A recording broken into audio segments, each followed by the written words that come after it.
Hey everyone, Eric Hayden here in the garden. It's March 12th. Wanted to give you an update on the roses. Making our way through pruning. Usually we like to do pruning the last week of February and also into the first week or two of March. I'm a little behind, but it's getting there. You can tell these beds have been done. When I had lived up north in New York State, my pruning would consist of cutting out anything dead, like everybody does, and that would end up being just a few inches of cane above the ground. We planted our bud unions below the ground, and we had extremely cold winters. Here in North Carolina, I aim for about 24 to 30 inches of height, so you can see that they're still pretty tall. These have been pruned. Some of these were actually pruned back on the 22nd of February. So this garden here was pruned back on the 22nd of February. You can see that they are starting to leaf out again. This garden here we did in the past week.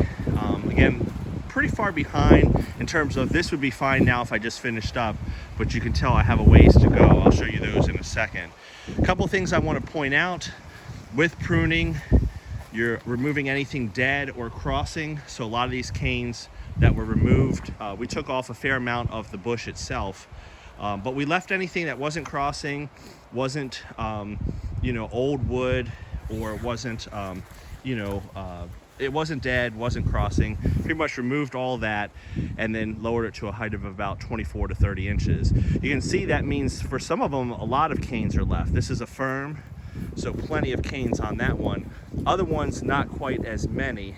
I pretty much don't go by a number. I just remove whatever's dead or crossed, lower the height, and then start to get selective. So for example, with a firm, since I had so many canes, I did remove some that were good, but they were just maybe growing in the middle of the bush, and I wanted to get that shape of canes pointing toward the outside and kind of cleaning up the middle. So still making a lot of progress. You'll notice that there's no weeds in the garden.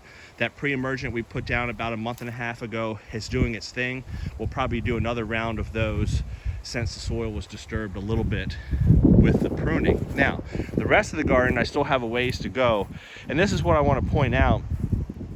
These roses have leafed out, so there's not much you can do. If you think you're delaying pruning because maybe you want to control how the garden's going to go, maybe slower, Mother Nature has its own mind, and the roses are going to go according to how the weather is. So you can see these roses have fully leafed out, and I will be removing a lot of this top growth.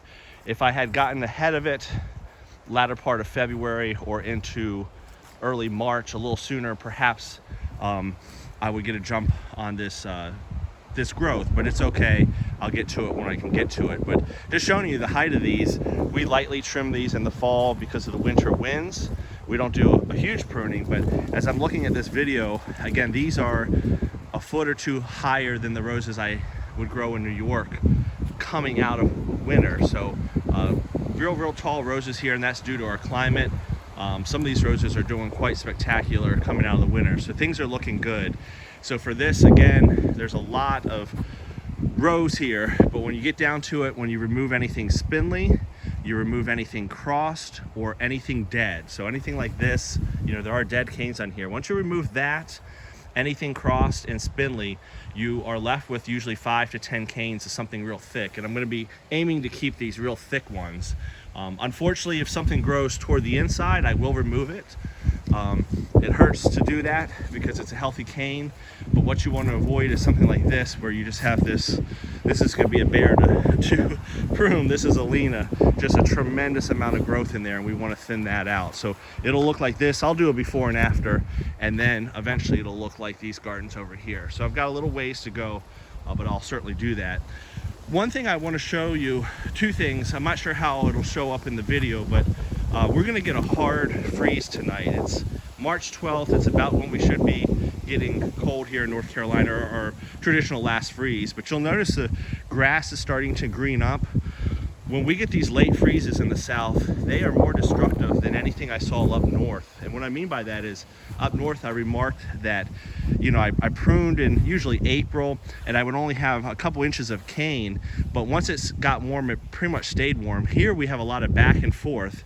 And I want to remind you that roses are resilient. Last April, I had a freeze on April 4th or 5th, and we were fully leafed out with roses really growing, and they were stunted quite a bit.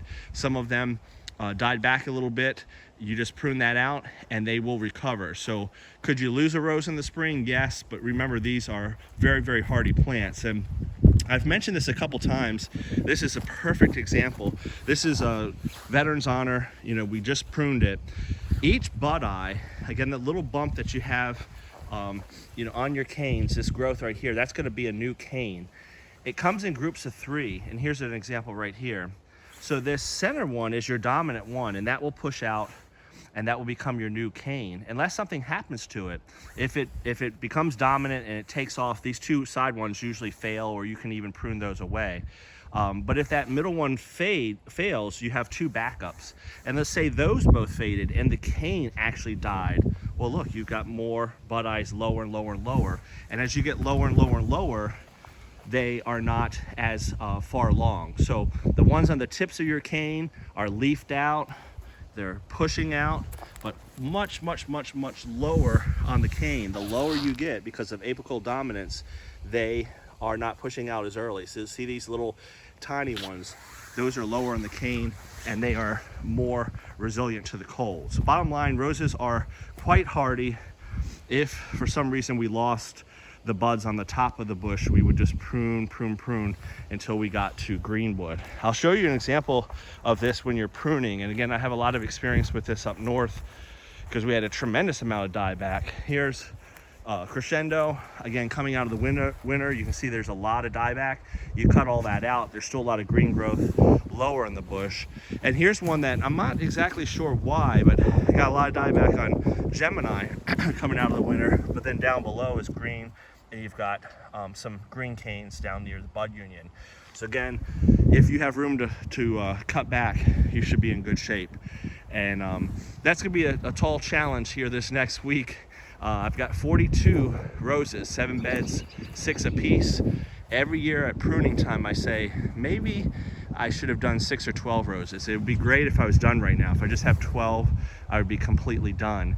Each year, pruning is my least favorite task. It takes a long time. You can see I've got, you know, only 2 of the 7 beds done, and some of those are going to be real tough ones. A lean on some of those have a tremendous amount of vegetation and canes to remove. So that's an update on the roses. It's going to be 23 tonight. You'll laugh for you up across the north, but we are 70 this morning, and we dropped through the 40s, and we're now into the 30s. I'll just last leave with you this mass of clothes and Christmas lights and trash cans. These are blueberries over here. We planted these last year, 2 years ago for this crop, and these were planted last summer. These 2 were doing really well last year, and then that freeze hit, and we had blossoms and berries on the blueberry bushes. They were burned and killed, and we got just a small crop of blueberries. These are very new bushes, so we don't expect a lot. This year, I'm no blueberry expert, but these are not as far along, because instead of April 4th, you know, we're March 12th. So I don't have any berries, just starting to get blossoms. So these blossoms are a little bit more at risk versus some of these farther down the cane. I don't know if you call it a cane for stem for blueberries, but nonetheless, these are probably not as at risk as they were last year because we're not as late in the year. But just to be safe, I'm going to cover them up. Last year I just put tarp on it. I knew that probably wasn't the best, but I didn't realize how cold it was going to get, or the damage that could be done. I realized how cold it was going to get. So this year, putting Christmas lights on it, the idea is to keep them a little warmer. Obviously the newer lights don't put off the heat that the old ones do. When I was a kid, those Christmas lights put off a tremendous amount of heat. So I'm not overly optimistic that the lights are gonna help, but what I'm gonna do after I do this video is, you can see we still gotta donate our Christmas tree. Here in the Carolinas, we donate them to the dunes. They help replenish the dunes and hold the sand in. But I'm going to cover up the Christmas lights with some of these clothes, and hopefully the factor of they're not as far along, and the lights and the clothes will keep them a little bit better this year. These are the two more recent plants. These are blueberries as well. These are smaller. It's very, very interesting. Highly recommend soil tests. This is the same row, planted the same year, and these two are way bigger than what these are. Since they're small, I can put trash cans on them. I'm going to cover them up. I've got clothes on top of them and the trash can, and then fertilizer tubs on top to weigh them down. We still kind of breezy this evening, so I don't want them to blow over. But my point about the soil testing, these are just feet apart, right? These are doing great. These are not doing well. Soil test, soil test, soil test. My pH over here is about 5.5, maybe 5.3. Still should be a little lower. Things like blueberries and azaleas like acidic soil, but not bad. 5.3 is not bad. These are closer to 6. I did not put down lime. In fact, I've done nothing to them but put down some compost, cottonseed meal, which is an acidic type of fertilizer. So it just goes to show you soil is so important. I will continue to try to bring the pH down in these beds. We have 100% sand here. Traditionally, it's around 5 or 5.5. So traditionally, we are acidic here in Eastern North Carolina. A lot of pine trees and sandy soil. But when the builders come in and put different types of soil down for your lot, things can get mixed up. So on average, my soil pH is about a 5.5, but I've got some stripes that are 6 or 6.5, and that's making a difference. So we've rambled on long enough. This is what it looks like March 12th in the garden. You can see the climbers are doing well, and I've got a lot of pruning to do. If anybody wants to volunteer and help me out, I'll take that.